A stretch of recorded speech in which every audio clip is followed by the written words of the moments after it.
প্রশ্ন, কিভাবে পুরো পৃথিবী জুড়ে মুসলিম ভাই বোনেরা অবিচলিত থাকতে পারে সেটাতে যা অর্জন করেছে রমজান মাসে? আলহামদুলিল্লাহ ওয়াসসালাতু ওয়াসসালাম আলা রাসূলিল্লাহ ওয়া আলা আলিহি ওয়া সাহবিহি আজমাইন আম্মা বাদ আউযু বিল্লাহি মিনাশ শাইতানির রাজীম বিসমিল্লাহির রহমানির রহিম রব্বি ইশরাহ লি সাদরি ওয়া ইয়াসসির লি আমরি ওয়াহলুল উকদাতাম মিন লিসানি ইয়াফকাহু কাওলি।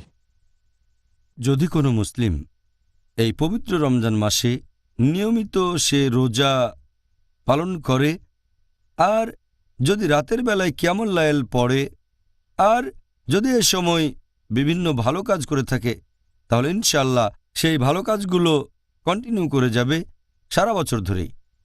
এটাই হলো সত্যিকারের বিশ্বাসীদের লক্ষণ। আর আল্লাহ সুবহানাহু ওয়া তাআলা সব কিছু দেখেন।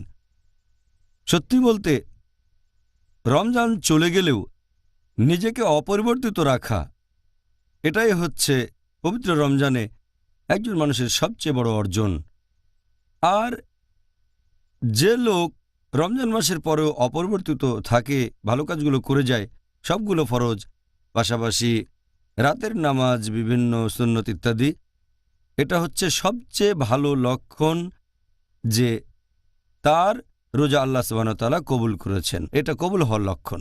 আল্লাহ পবিত্র কোরআনে বলেছেন সূরা ফুসিলাত অধ্যায় নম্বর 41 আয়াত নম্বর 30, যারা এভাবে বলে আমাদের প্রতিপালক হচ্ছেন আল্লাহ, এরপর তারা অবিচলিত থাকে, অপরিবর্তিত থাকে এবং তাদের কাছে ফেরেশতা অবতীর্ণ হয় বিভিন্ন সময়ে, আর তারা বলে তোমরা ভয় পেও না, চিন্তিত হও না, এবং ইনশাআল্লাহ তোমাদের কাছে সুসংবাদ আসবে চিরস্থায়ী আশীর্বাদের, তার মানে জান্নাত, বেহেশত, তোমাদের এই প্রতিশ্রুতি দেওয়া হয়েছে। আল্লাহ কথাটা আবারও বলেছেন সূরা আহকাফ অধ্যায় নম্বর 46 আয়াত নম্বর 13, যে অবশ্যই তারা বলে আল্লাহ আমাদের প্রতিপালক, এবং এরপর তারা অবিচলিত থাকে, তাদের কোনো রকম দুঃখ থাকবে না, তাদের কোনো ভয় থাকবে না। আমাদের প্রিয় নবী মুহাম্মদ সাল্লাল্লাহু আলাইহি ওয়াসাল্লাম বলেছেন, এই হাদিসটা উল্লেখ করা হয়েছে সহিহ মুসলিমে খণ্ড নম্বর 1 অধ্যায় ওযু ও গোসল হাদিস নাম্বার 450। মুহাম্মদ সাল্লাল্লাহু আলাইহি ওয়াসাল্লাম বলেছেন যে 5 ওয়াক্ত নামাজ আর এক জুম্মা থেকে পরের জুম্মা নামাজ, এক রমজান থেকে পরের রমজান, এই সময়গুলো হচ্ছে তোমাদের গুনাহ ক্ষমা করার সময়, যদি এই সময় বড় গুনাহ থেকে বিরত থাকো। এই সবগুলো কাজ, 5 ওয়াক্ত নামাজ, জুমা থেকে পরের জুমা, রমজান থেকে পরের রমজান, যদি বড় গুনাহ থেকে বিরত থাকেন, এই কাজগুলো করলে আপনার গুনাহ ক্ষমা করা হবে। তাহলে আপনি রমজান মাসে রোজা রাখলেন আল্লাহ তাআলার সবগুলো নির্দেশ মেনে আর অবিচলিত থাকলেন, তাহলে ইনশাআল্লাহ পরবর্তী রমজানে আপনার সব গুনাহ ক্ষমা করা হবে যদি বড় গুনাহ না করেন। হাদিসটা আছে সহিহ মুসলিমে খণ্ড নম্বর 1 অধ্যায় ঈমান হাদিস নাম্বার 62। প্রিয় নবী মুহাম্মদ সাল্লাল্লাহু আলাইহি ওয়াসাল্লাম একবার এক লোক নবীর কাছে এসে তাকে প্রশ্ন করল, হে রাসূল, আমাকে ইসলাম ধর্ম সম্পর্কে এমন কিছু বলেন যেটা শোনার পর আমাকে আর অন্য কারো কাছেই যেতে হবে না। তখন নবী বললেন, আল্লাহকে বিশ্বাস করো আর এই বিশ্বাসে অবিচলিত থাকো। আল্লাহ সুবহানাহু ওয়া তাআলা বলেছেন সূরা ইব্রাহিম অধ্যায় নম্বর 14 আয়াত নম্বর 27, আল্লাহ সুবহানাহু ওয়া তাআলা প্রতিষ্ঠিত করবেন তাদের যাদের বিশ্বাস মজবুত, শাশ্বত বাণীতে বিশ্বাসী, তাদেরকে আল্লাহ সুপ্রতিষ্ঠিত করবেন আর বিভ্রান্তিতে রাখবেন তাদের যারা ভুল কাজ করে। কোরআনের এই আয়াত থেকে আমরা জানতে পারছি যে আমরা অবিচলিত থাকব বিশ্বাসে, তাহলে আমরা ন্যায়নিষ্ঠদের দলে থাকব ইনশাআল্লাহ। আমাদের নবী মুহাম্মদ সাল্লাল্লাহু আলাইহি ওয়াসাল্লাম বলেছেন, এটা আছে সহিহ বুখারীতে খণ্ড নম্বর 7 অধ্যায় পোশাক হাদিস নম্বর 5861।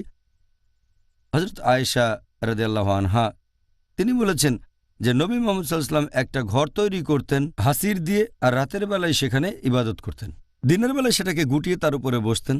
পরবর্তীতে যখন লোকজন জানতে পারল, তারাও নবীর সাথে নামাজ পড়ল, আস্তে আস্তে মানুষ বাড়তে লাগলো।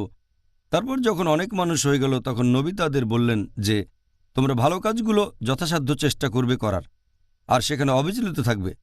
কাজটা খুব সামান্য হলেও অবিচলিত থাকাটা গুরুত্বপূর্ণ।